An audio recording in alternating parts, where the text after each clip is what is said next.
பாஜகவுடன் பாமக கூட்டணி அமைத்திருப்பது குறித்து கருத்து தெரிவித்துள்ள விடுதலை சிறுத்தைகள் கட்சியின் தலைவர் தொல் திருமாவளவன், பாமக எடுத்திருப்பது தற்கொலை முடிவிற்கு சமமானது என்று விமர்சித்துள்ளார். பாட்டாளி மக்கள் கட்சி மட்டும் பாஜகவோடு போய் சேர்ந்திருக்கிறது. அது 0+1 என்று சேர்ந்தாலும் ஒன்றுதான் மதிப்பு. பாஜக 0, பாமக 1 என்று கணக்கு வைத்தால் அது ஒரு மதிப்பு தான். அதிலே பெரிய வாக்கு வங்கி கட்சிகளாக தெளிவுபடுத்திக் கொள்ளவில்லை. நாளையிலிருந்து வேட்புமனு தாக்கலுக்கான தேதி தொடங்குகிறது. இன்னும் பாஜக அணி உறுதிப்படுத்தப்படவில்லை, அதிமுக அணி உறுதிப்படுத்தப்படவில்லை. திமுக கூட்டணி தான் இங்கே ஒரு கூட்டணியாகவும் இருக்கிறது, வலுவாகவும் இருக்கிறது, இணைந்து கட்டுக்கோப்பாகவும் இயங்குகிறது. அதிமுகவோட வாக்கு வங்கிய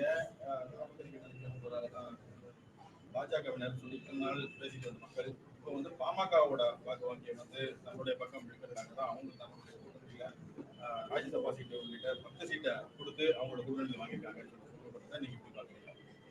இல்ல, பொதுவா ஒரு கருத்து இருக்கிறது. பாஜகவை பொறுத்தவரையில் தன்னோடு சேருகிற கூட்டணி கட்சிகளையே ஊடுருவி அவர்களை நீர்த்து போக செய்து வலுவிழக்க செய்வது அவர்களின் உத்திகளுள் ஒன்று.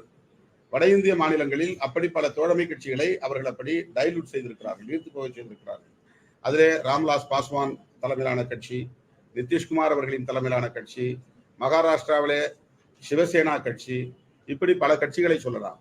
தோழமை கட்சிகளுக்குள் ஊடுருவதும் அவர்களை தங்கள் பயப்படுத்திக் கொள்வதும் அதன் மூலம் அந்த கட்சிகளை உடைப்பது, பலவீனப்படுத்துவது, அவர்களையே தங்கள் கட்சியில் சேர்த்துக் கொள்வது என்கிற நடவடிக்கைகளில் ஈடுபடுவது அவர்களின் வாடிக்கை.